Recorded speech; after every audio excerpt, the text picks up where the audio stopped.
하나님 말씀은 구약성경 욥기 2장 1절에서 3절까지입니다. 욥기 2장 1절에서 3절까지 말씀을 우리 함께 읽겠습니다. 또 하루는 하나님의 아들들이 와서 여호와 앞에 서고 사탄도 그들 가운데에 와서 여호와 앞에 서니 여호와께서 사탄에게 이르시되 내가 어디서 왔느냐? 사탄이 여호와께 대답하여 이르되 땅을 두루 돌아 여기저기 다녀왔나이다. 여호와께서 사탄에게 이르시되 내가 내 종 욥을 주의하여 보았느냐? 그와 같이 온전하고 정직하여 하나님을 경외하며 악에서 떠난 자가 세상에 없느니라. 내가 나를 충동하여 까닭없이 그를 치게 하였어도 그가 여전히 자기의 온전함을 굳게 지켰느니라. 아멘. 지상과 천상의 상관관계라는 제목으로 말씀의 은혜를 나누고자 합니다. 2장 1절에서 3절의 전반부까지 2장 1절과 2절은 1장의 6절, 7절과 동일하고 그리고 3절의 전반부는 1장 8절과 동일합니다. 그래서 똑같은 말씀이 일어나죠. 이것은 지금 욥을 임명하는 문제로 욥이 환난을 겪었지 않습니까? 그래서 환난을 겪은 이후에 그 이후에 천상에 또 한 날 일어난 사건에 대한 기록이에요. 그래서 내용 자체는 1장에 있는 내용과 반복돼서 그대로 복사해 놓은 것처럼 쓰여 있지만 그것은 의미가 있는 겁니다. 그래서 1장에 6절에서 8절까지 있던 내용이 2장에서 그대로 똑같이 이렇게 사용되었습니다만 1장의 그 천상에 일어났던 사건과 지금 여기서 일어난 사건이 어떻게 다르냐면 1장의 천상에 있었던 일은 그 이후에 일어났던 욥에게 닥친 환난의 원인이 되었습니다. 그리고 지금 여기에서 일어난 이 사건은 지상에서 욥이 겪었던 그 환난이 원인이 되었고 이제 그것에 대한 결과로 일어난 사건입니다. 그러면 지금 이 지상에 일어난 이 사건이 또한 원인이 되어서 천상의 어떠한 결과를 만들어냈다는 거죠. 그래서 지상의 사건, 그러니까 천상의 사건이 지상의 사건의 원인이 되기도 하고 또 여기 2장에서는 앞에서 일어난 이 지상의 사건이 천상에 일어나는 사건의 원인이 되기도 한다. 그러니까 이 세상에서 이 땅에서 일어나는 일과 하나님 나라에서 일어나는 이 일은 인과적으로 연결되어 있다는 것을 우리에게 가르쳐 주신다. 그러니까 예수님께서 마태복음 16장 19절과 18장 18절에서 이제 제자들에게 하신 말씀, 너희들이 땅에서 매면 하늘에서도 매이고 땅에서 풀면 하늘에서도 풀릴 것이라고 하는 이 말씀, 그러니까 우리들이 이 세상을 살아갈 때 지상에서의 삶은 이것은 천상에서 일어나는 일의 결과이기도 하고 또 한편으로 지상에서 우리가 살아가면서 우리들이 지상에서 살아가는 이 삶은 앞으로 있게 될 천상에서의 삶의 원인이 되기도 한다는 거예요. 그래서 우리가 이 세상을 살아가는 그리스도인의 삶을 두 바퀴를 굴리면서 살아가는 삶입니다. 이렇게 말씀을 드렸잖아요. 그러니까 예수 그리스도를 믿고 살아가는 사람들이나 예수를 믿지 않는 사람들이나 인생은 다 똑같은 거예요. 근데 예수를 믿는다는 것은 바로 이 두 바퀴를 이제 함께 굴리면서 다시 말해서 지상에서의 삶이 천상에서의 어떠한 일어날 일들에 대한 원인으로 사는 것이고 또 그럼 지상에서 일어난 일로 인해서 천상의 변화가 일어나고 그러면 그것이 또 원인이 되어서 우리 지상의 삶의 열매가 맺히는 이게 뭡니까? 우리가 하나님의 은혜에 대해서 그것을 하나님의 은혜인 줄 알고 감사해요. 그리고 하나님께 찬양을 올려드려요. 그럼 하나님이 우리의 찬양을 받으시고 또 더 큰 복과 은혜를 내려주세요. 그러니까 천상에서 하신 하나님의 축복이 지상을 살아가는 우리들의 삶에 실제적인 유익이 됩니다. 그러면 그것으로 우리가 지상에서의 삶과 즐거움으로 그냥 다 허비해버리고 만족하는 것이 아니라 하나님 주신 그 은혜를 가지고 천상의 일을 위하여 원인적으로 살아간다는 거죠. 이게 바로 그리스도인들이 살아가는 삶의 방식인 겁니다. 그러니까 지금 1절에서부터 3절의 전반부에 걸친 이 말씀, 이것은 단순한 반복이 아니라 지상과 천상의 삶의 인과적인 이 유기체적 이 관계에 대해서 우리 가르쳐 주신 거다. 사실 우리들이 이 세상을 살아가는 인생에 그래서 성패 그리고 가장 가치 있게 살아갔느냐 살아가지 않았느냐라고 하는 것은 지상에서 우리가 겪었던 경험과 지상에서 일어난 어떤 결과들만 가지고 인생을 판단해서는 안 된다는 거예요. 그러니까 지상에서의 지상에서의 삶과 그리고 우리들로 말하면 우리의 천상의 삶이라고 하는 것은 사후 인생이거든요. 사후의 인생과 생전의 인생 전체를 합해서 우리의 인생을 판단해야 된다는 것을 가르쳐 줘요. 그러면 지금 여기서 우리가 이제 그 구체적인 내용들은 앞에 1장에서 살펴봤으니까 단지 1장에 있는 내용과 2장에 있는 이 내용의 차이는 뭐다? 천상에 있는 천상이 원인이 되고 지상이 결과가 되기도 하고 지금 여기서는 지상의 이 일이 원인이 되고 그것으로 말미암는 결과가 천상이 될 수 있다는 것을 가르쳐 준 거다. 그러니까 어느 하나가 일방적으로 원인이 되고 어느 한쪽이 결과가 되는 것은 아니다. 상호 이렇게 원인과 결과를 반복하면서 돌아가는 거다. 이걸 우리가 세상적으로는요 주고받는다고 하잖아요. 주면 그러니까 받았으면 또 주고 그러면 준 그것 때문에 또 되갚음 당하는 게 있잖아요. 주고받는 이것을 말하는 겁니다. 그러니까 여기서 이제 우리들이 살펴봐야 할 내용은 이제 3절의 하반절인 거죠.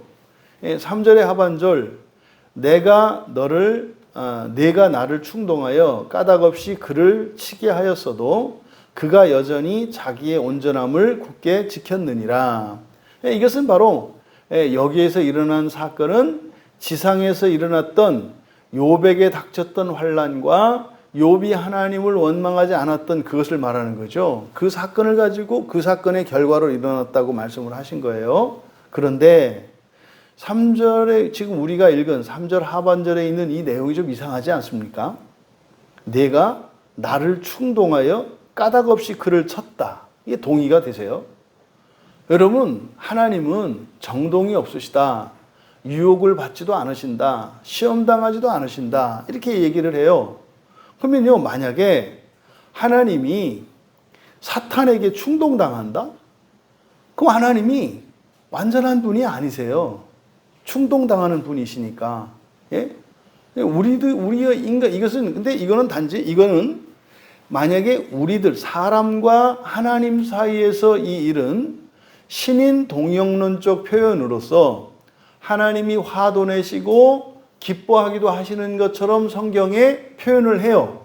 근데 그것은 하나님이 인격적인 분이신 것을 나타내기 위해서 정동이 없으시는 하나님은 그러면 우리가 어떻게 하더라도 뭐 아무런 반응이 없다는 얘기네. 이렇게 받아들여지거든요.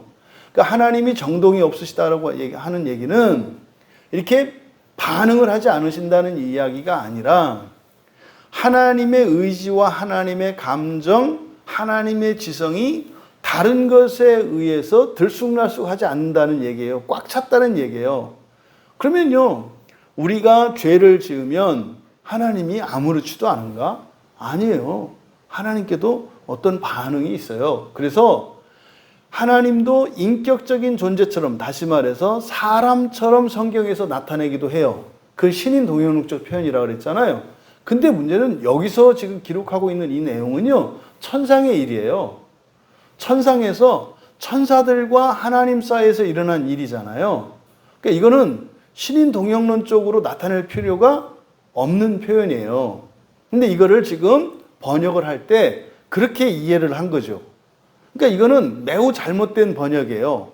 하나님이 충동당한다니 이게 웬 말입니까? 그리고 까닭없이 그를 친다는 게 이게 웬 말입니까? 이게 말이 안 되는 거죠. 이게 이 본문, 이 말씀이 저도 이게 참 이해가 안 되었던 그런 본문이에요. 그러니까 그냥 넘어갈 수밖에 없었던 부분이었는데 기가 막힌 거죠. 그러니까 이게 충동당하시면 안 되는데 분명히 충동당하셨다고 하니까 여기에 충동하다라고 번역한 이 단어가 수트라는 말이에요. 히브리어로 수트라는 말인데 이 수트는요, 영향을 받는다는 뜻이에요. 영향을 받는다. 그래서 이 단어를 신명기 13장 6절에서는 꾀다라고 번역을 했고요. 또 여호수아 15장 18절에서는 청하다라고 번역을 했어요. 그럼 우리가 하나님의 뜻이 두 가지가 있다는 거 알죠?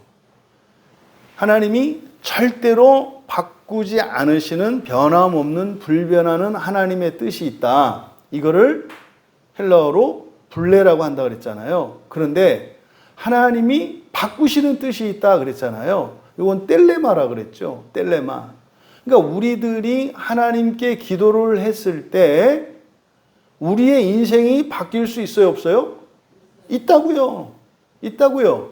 왜요? 하나님이 그러면 뜻을 바꾸시는 거예요. 이게 텔레마란 말이에요. 우리가 회개를 하면은요.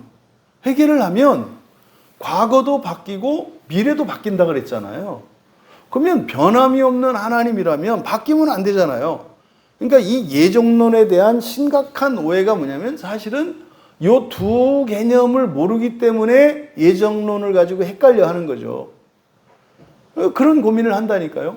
하나님이 예정해 놓으신 건데 그게 바뀌면 하나님의 주권이 침해당하는 것처럼 느껴요. 그런데 또 그러면 그러니까 왜 기도해야 되냐? 그래서요. 실제로 개혁주의 한다는 사람들이 기도 안 한다니까요. 왜요? 하나님의 뜻은 정해져 있으니까. 정해져 있으니까. 그러니까 이런 말도 안 되는 이런 일들이 왜 일어나요? 하나님의 뜻이 이렇게 바꾸실 수 있는 텔레마가 있고 절대로 바꾸지 않으시는 블레가 있다고 하는 사실을 모르기 때문에 이런 일들이 일어난 거죠. 그럼 여기서 충동당했다라고 번역한 것은 이거는 부정적인 말이잖아요. 그러니까 죄를 짓는 거예요. 하면 안 되는 일, 하고 싶지 않았던 일들을 타인의 영향으로 말미암아 하게 되는 것을 충동받는다고 하거든요. 그러니까요, 그냥 감정에 휩쓸려서 하고 나서 후회하는 거 아닙니까? 충동의 결과는 후회예요. 그럼 여기서 하나님이 충동당했어요. 그 뒤에 보니까 또 까닭없이 쳤대요. 그러니까 마치 지금 3절의 하반절에 있는 이 말씀이 하나님이 후회하는 것처럼 되어 있잖아요. 그러니까 이런 일은 있을 수가 없죠. 천상에서 일어나는 일인데. 그래서 이렇게 잘못 번역하게 된 것이 바로 수트라고 하는 말을 이게 이제 사람들 사이에서는 충동당하고 격동당하고 그래서 사무엘하 24장 1절에서는 이 단어가 격동하다라고 번역이 돼요. 그러니까 우리들은 충동되죠. 우리는 이렇게 충동당해요. 감정에 휩쓸리고 또 잘못된 판단으로 이렇게 속아가지고 말이죠. 이렇게 후회할 일을 한다 이 말이에요. 그러니까 죄 있는 우리들에게 사용할 때는 이것을 이렇게 번역할 수 있지만 하나님께는 이렇게 쓸 수 없다.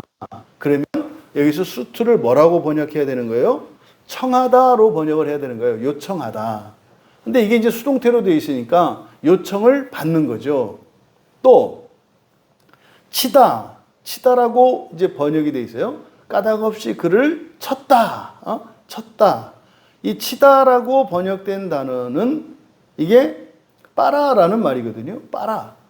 이 빠라가 말입니다. 이제 뒤에 욥기 뒤에도 보면은 욥기 7장 19절에도 이 단어가 그대로 사용되는데 삼키다라고 번역되어 있어요. 실제로 이 단어가 삼킨다는 뜻이에요. 삼킨다. 그래서 욥기 7장 19절, 또 20장 15절과 18절, 그리고 37장 20절에도 똑같은 단어가 사용이 돼요. 거기에서 이 단어는 삼킨다라고 번역되어 있어요. 근데 여기는 지금 쳤다라고 번역되어 있잖아요. 그러니까 이게 지금 전혀 원문의 뜻과 다르게 번역된 거예요. 그러니까 이거는요, 원문을 보고 번역한 게 아니라 그냥 이 앞뒤의 내용을 가지고 추론해서 이렇게 쓴 거죠. 왜요? 사탄이 여호와 하나님께 제가 그냥 하나님을 경외하는 줄 아세요? 다 이유가 있어서 복을 저렇게 잔뜩 받았으니까 먹고 살만하니까 저러죠? 라고 해서 그래 그럼 네가 한번 해봐. 이렇게 했으니까 이게 뭐예요? 이게 꼭 빌라도가 사람들로부터 압력을 받아가지고 예수님이 죄가 없으신 걸 알면서도 사형을 언도한 것과 똑같이 번역을 한 거죠. 그렇게 하면 하나님도 죄가 있다니까요. 그렇게 하면 죄가 있다니까요. 그렇게 하면 아닌 줄 알면서 하나님은 아닌 게 아니라 이렇게 하는 게 선한 거기 때문에 하신 거라니까요. 빌라도는 악한 것을 알았으면서 했으니까 죄가 있는 거고요. 하나님은 그리고 이 행동 자체가 이 악한 행동이 아니셨다니까요. 그러니까 삼키다요, 삼키다. 그 다음에 여기서 또 까닭없이라고 번역된 이 말, 흰남이거든요. 흰남이란 말이 우리 그리스도인들이 가장 좋아하는 말이에요. 좋아하는 말 중에 하나예요. 여러분, 우리 그리스도인들이 좋아하는 말들 중에 여러분 한번 생각해 보세요. 우리가 구원을 어떻게 받아요? 은혜로. 이게 은혜로예요. 이 흰남이라고 하는 말이. 은혜가 무슨 뜻이에요? 값없이 거저 무료로 받는 거 아니에요. 그 우리가 좋아하는 은혜로라는 말이 값없이 거저로라는 말이 바로 이 흰남이라고 하는 요 말이에요. 그러니까 여기 내가 나를 충동하여 까닭없이 그를 치게 하였다. 요거를 이제 직역을 하면 이렇게 됩니다. 내가 나를 요청받게 하여 값없이 삼키게 했다. 그러니까 내가 나를 요청받게 하여 값없이 삼키게 했다. 그러니까 내용이 이게 좀 애매한 거예요. 그대로 직역하면 이렇게 되거든요. 근데 이게 이해할 수가 없으니까. 그럼 여기서요. 내가 사탄이잖아요. 나는 여호와 하나님이시고 요청받게 하여. 그러니까 내가 나를 요청받게 했다? 이게 무슨 말이에요? 그러니까요. 사탄이 여호와 하나님께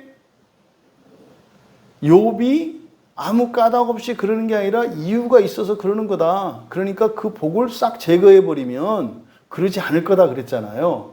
그러니까 사실은 실질적으로 보면은 욥의 환난의 원인 제공자가 누구예요? 사탄이거든요. 사탄. 근데 지금 여기서 뭐라고 말씀한 거예요? 여호와 하나님은요. 사탄의 말을 듣고 하시긴 하셨는데 사탄의 부탁을 들은 게 아니라 사탄의 요청을 받은 게 아니라 누구의 요청을 받았다는 거예요? 없죠. 누구의 요청인지. 근데 그 환난을 당한 게 누구예요? 욥이잖아요. 그러니까 욥의 요청을 받아서 했다고 얘기를 하시는 거예요. 근데 욥이 요청을 한 게 욥이 직접 한 게 아니라 사탄을 통해서. 그러니까 무슨 말입니까? 그 기도 제목을 쓴 그 기도 제목을 누가 냈다는 거예요? 사탄이 냈다는 거예요. 사탄이. 근데 그 제목을 그 요청을 한 건 누구라는 거예요? 욥이라는 거예요. 근데 욥이 한 적이 있어요? 없어요? 없어요. 욥은 구원이 필요한 사람이 아니었다니까요. 꽉 차서 아쉬운 게 없는 사람이었다니까요. 그러니까 바로 요 부분을 이렇게 여기에서 이제 우리가 알아낼 수 있는 게 아하, 아하, 신자들의 삶 속에서 일어나는 애매한 고난. 도대체 내가 잘못한 것도 없고, 특별히 뭐 악한 것도 없는데, 내 인생 가운데 이런 환란이 일어났어요. 이거는 뭐라는 겁니까? 내가 요청할 수 없는 것을 누가 대신 요청하는 거예요? 사탄이 대신 요청을 했을 때 도대체 알 수 없는 환란이 일어난다는 것을 여기서 설명한 거예요. 그리고 여기서 우리말 성경에는 그를 쳤다 이렇게 얘기를 했잖아요. 그를 쳤다. 이건 뭐예요? 욥이 재산이 다 없어지고 자식들이 죽은 게 우리들의 관점으로 보면 이게 뭐예요? 악한 거고 불행한 거잖아요. 그래서 이걸 쳤다라고 한 거예요. 근데 성경은 쳤다라고 하는 게 아니라 뭐 했다? 삼켰다라고 한다 이 말이에요. 삼켰다. 그러니까 뭘 삼키신 거예요? 욥의 소유물을 삼키셨고 욥의 아들, 딸들을 삼키신 거잖아요. 그 얘기를 하는 거예요. 그럼 여러분, 삼켰다에 그냥 이게 값없이에요. 값없이 삼키게 했다. 값없이 삼키셨다. 그러니까 이거를 지금 까닭없이라고 한 것은 뒤에 있는 내용이 악하고 불행한 일이고 욥은 잘못한 것도 없는데 그런 일을 당했다라고 하는 의미로 번역을 한 거죠. 근데 성경은 그런 의미가 아니라니까요. 그런 의미가 아니라니까요. 그냥 삼켰다고 해요. 근데 이 삼키신 이유가 뭐예요? 아니, 그것을 가지고 세상에 만족하고서는 그냥 배 두드리면서 살고 있으니까 하나님이 어떻게 하셨다는 거예요? 오히려 그것을 일시적으로 거두셨다는 거죠. 왜요? 더 좋은 것, 더 영광스러운 것, 영원한 가치를 구할 수 있는 기회를 제공하기 위해서 하신 거라니까요. 그런 거죠. 아이가 막 놀고 있는데 자유시간을 뺏고 너 깜지 써! 이렇게 선생님이 그런 거예요. 깜지 쓰는 학생 입장에서는 이거는 부당하고 이게 억울하고 힘든 일이에요. 근데 그 깜지를 쓰라고 하신 선생님이 악해요? 아니에요. 그러니까 지금 이 아이가 좀 부족하기 때문에 깜지라고 하는 숙제를 써가지고 힘들게 했잖아요. 그러니까 지금 욥의 환란이 뭐라는 겁니까? 하나님의 징계, 심판이 아니라 뭐예요? 깜지라고 얘기하는 거예요. 깜지. 요 얘기를 지금 3절 하반절에 이렇게 써놓은 거예요. 근데 이걸 갖다가 암만 뭐 그렇게 해도 고난은 고난이지 뭐. 고난은 나쁜 거지. 이렇게 번역을 해놓은 거다. 그러니까 이제 아주 가슴이 얼마나 시원해지겠어요? 네? 그런 거지. 이게 또 얼마나 이걸 번역을 하면서 제가 한숨을 얼마나 많이 쉬었을까? 이게 생각이 되시죠? 이걸 이렇게 해도 너무한다. 뭐 이런 거죠. 여러분, 내가 나를 요청받게 하여 값없이 삼키게 했다. 실제로 여기에 있는 또 하나의 깊은 의미는 욥이 누리고 있었던 욥기 1장 1절의 그 시작이 암시하고 있는 게 뭐라고요? 하나님께서 넘치도록 필요한 모든 복을 주신 것으로 시작한다 그랬어요. 욥이 어떠함이 아니라 모든 복을 주셔서 그가 온전한 사람이 된 거고요. 하나님의 은혜로. 그가 정직한 사람이 된 거고요. 하나님을 경외하고 악에서 떠나서 다시 말해서 자기에게 해가 되는 일을 하지 않는 사람이 된 거죠. 뭘로? 하나님의 은혜로. 그런데 그 은혜로 더 높은 선을 향하여 나가는 것이 아니라 중단돼서 오히려 썩어질 세상에 만족하며 살고 있었단 말이에요. 그러니까 하나님이 주셨던, 은혜로 주셨던 그 의도와 반대되는 상황 아닙니까? 근데 하나님이 은혜를 주셨던 것도 무엇을 위한 거예요? 절대선을 위한 거예요. 절대선은 하나님의 의를 향해서 사는 것이 절대선이에요. 근데 하나님이 주신 은혜가 오히려 절대선에 방해물이 되었으니까 하나님은 어떻게 하셔야 되겠어요? 일시적으로 은혜를 거두셔야 하는 거예요. 그러니까 자유시간을 줬어요. 그런데요, 자유시간을 가지고 해야 할 일을 안 하고 범죄를 해요. 그때 어떻게 해요? 부모는 자유시간을 통제해야죠.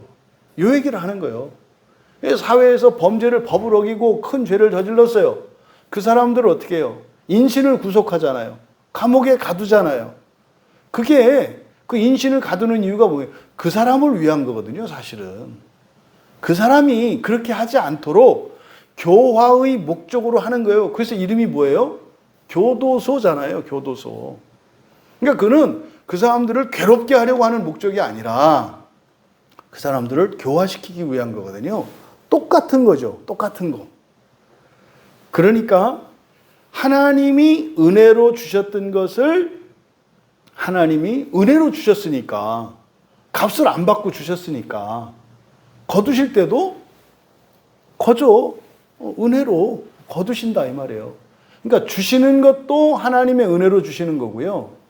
가져가시는 것도 하나님의 은혜로 가져가시는 게 맞잖아요. 아니, 하나님한테 돈 안 받고 받았는데 우리한테 도로 가져가실 때는 하나님이 돈을 내야 된다고요? 그 말이 돼요? 아니, 여러분이 누구한테 이렇게 거저 이렇게 선물로 줬어요. 에? 근데 그거를 이렇게 가져올 때 뭐 사실 선물이라고 하면 안 되죠. 이게 맡긴 거죠. 이렇게 맡긴 거죠. 사용권을 주시고 이 세상에 있는 모든 것을 우리에게 사용권을 주신 거거든요. 소유권은 하나님께 있어요. 사용권을 주신 거거든요. 뭐 그거를 다시 걷어가시면 그게 잘못된 겁니까? 당연한 거거든요. 근데 우리는 어떻게 생각해요? 잘못됐다고 생각한다 이 말이에요. 그때 하는 말이 뭐예요? 이럴 거면 주지 말지. 그거 말도 안 되는 얘기죠. 이럴 거면 주지 말지. 그럼 그동안 누린 거에 감사해야지. 어떻게 그걸 가져간다 그래서 이게 도둑놈 심보죠. 그러니까요, 뭐 주면 안 돼. 아예 안 주는 게. 그러니까 저 인간은 아예 도와주면 안 돼. 도와주면 은혜를 몰라. 오히려 주인이 가서 되찾아갔더니 뺏긴 것처럼 생각한다고요. 이게 죄 있는 인간의 완전히 뒤틀린 심보 아닙니까? 바로 이것을 여기서 말씀하는 것이다. 그러니까 그가 여전히 자기의 온전함을 굳게 지켰다. 그러니까 여기서 온전함을 지켰다고 하는 게 사실은 그냥 뭐예요? 정상이었다 이 말이에요.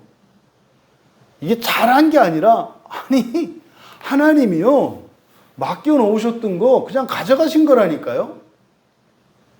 그 정상적인 거라고요. 정상적인 거. 근데 왜 우리들이 이 세상을 살아갈 때 이러저런 환난과 고난이 올 때 왜 그냥 악다구리를 부려요? 그게 비정상이고 나의 일상이 정상이라고 생각한단 말이에요. 여러분, 근데 이게 지금 칭찬거리가 되잖아요. 그러니까 사실은 우리가 하나님께 받는 칭찬은 뭐예요? 정상이 되면 칭찬이 되는 거예요, 정상. 그러니까 우리들이 가지고 있는 이 죄성이라고 하는 것은 그냥 배은망덕한 존재들이에요. 은혜를 원수로 갚는 존재들인 거예요. 생명도 하나님이 주셨고 모든 기회들을 다 주셨는데 그거는 하나님이니까 하나님 도리를 해야지 이렇게 생각한다 이 말이에요. 하나님이 하나님의 의무고 그것이 마치 우리의 권리인 것처럼 착각한다는 거죠. 그러니까 굉장히 중요한 중요한 진리를 담고 있는 내용이에요. 뭐가 3절에 하반절에 있는 내용이. 여러분, 이 말씀을 통해서 우리가 일단 정리할 때 첫 번째로 지상의 일도 원인이 되어서 천상의 결과를 만들어낸다. 그러니까 여러분들이 세상을 사는 동안 예수를 믿고 잘 살면 그것의 분명히 결과가 천상에서 맺힌다는 거예요. 그러니까요, 인과론적이라니까요. 인과론적이라고요. 근데 이 세상 안에서만 인과론으로 풀려고 하면 해결이 안 된다. 왜? 모든 일의 시작, 원인은 어디서부터 시작이 돼요? 하늘에서 시작이 되고 하나님의 은혜로 시작되니까 이거를 빼놓으면 계산이 안 되는 거예요. 하나님이 우리를 먼저 사랑하셨고요. 하나님이 우리를 먼저 완전히 믿어주셨고요. 하나님이 우리에게 은혜로 생명을 주셨어요. 복도 주셨어요. 그것으로 우리는 또 다른 결과를, 더 나은 결과를 위해서 원인적인 삶을 살아야 한다. 이게 뭐예요? 이게 하나님 나라의 영광을 위해서 무엇보다 먼저 그의 나라와 그의 의를 구하라는 것이 바로 요 얘기죠. 요 얘기에 대한 기초가 욥기에 있는 이 사건이었구나 라는 것을 우리가 알 수 있다. 그러니 지상에서 일어나는 일은 어떤 의미입니까? 천상에 일어날 일의 원인적인 삶을 살아야 한다는 거예요. 그러니까요, 지상에서 살 때 뭐 부자냐, 가난하냐, 행복하냐, 슬프냐, 고난이냐, 즐거움이냐가 중요한 게 아니라 어떠한 상황이라도 이것이 어떤 의미가 되어야 된다? 원인적인 의미가 돼야 된다. 원인적인 의미가 돼야 된다. 그러니까요, 부유하면 부유한 대로, 모자라면 모자란 대로 어떤 환경에서라도 천상의 좋은 결과를 내기 위한 원인이 될 수 있어요. 근데 사실은 여러분, 넘치는 것으로 천상의 더 좋은 결과를 만들어내는 원인적인 삶이 되기보다는 없고 힘들 때가 훨씬 쉬워요. 그렇잖아요? 예를 들어서 제가 가진 게 아무것도 없어요. 건강도 없고 힘도 없어요. 그럼 어차피 제가 할 일이 할 수 있는 게 아무것도 없죠. 근데요, 제가 어마어마한 재산을 가지고 있고 엄청난 능력을 갖고 있어요. 그럼 제가 없는 상태로 이것을 만들려면 어떻게 해야 돼요? 재산 다 팔아야 되고요. 놀 수 있을 때 놀지 말고 해야 되고요. 제 능력을 다른 이들을 위해서 다 써야 되는 거예요. 그게 어려워요. 어차피 할 거 없어서 가만히 있는 게 어려워요. 하나는 몸이 힘들고 하나는 마음이 힘들죠. 그러니까 고통 총량이에요. 이렇게 하든 저렇게 하든 사실 어떻다? 똑같다. 똑같다. 중요한 것은 뭐다? 하나님 나라의 더 좋은 결과를 위하여, 하나님 나라의 유업을 위하여 살아야 되겠구나. 근데 그것은요, 이 세상의 조건과 상황과는 상관이 없다는 거예요. 각자가 처해 있는 그 상황 속에서 각자의 형편에 맞게 바로 하나님 나라의 유업을 위하여 살아가는 원인적인 삶을 살아가야 하겠다. 그러니까요, 이 땅의 모든 사건들을 하나님 나라의 유익이 되게 살아가야 하겠다. 넘치면 넘치는 것으로, 모자라면 모자라는 것으로. 그래서 이 지상과 천상의 관계가 인과적인 관계에 있음을 기억하시고, 하나님이 주시는 복이 더 큰 하나님 나라의 복이 되기를 원하고, 또 이 지상에서의 복이 하나님 나라를 위하여, 하나님 나라에서 주시는 복이 또 이 세상 나라를 위하여 이렇게 무한히 선순환하며 정말 이렇게 시너지를 일으키는 인생을 살아가시는 우리 모두 되시기를 주님의 이름으로 축원합니다.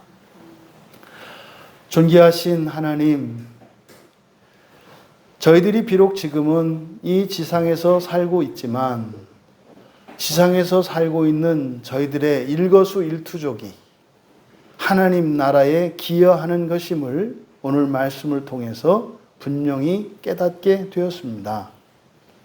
또한 하나님께서 주시는 복과 은혜가, 또 때로는 사탄이 우리들이 구할 수 없는 것을 고난과 환난의 형태로 대신 요청한다는 사실도 알게 되었습니다.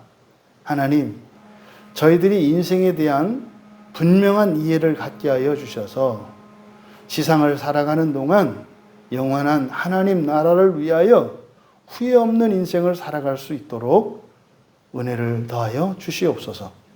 감사하며 예수님의 이름으로 기도하옵나이다.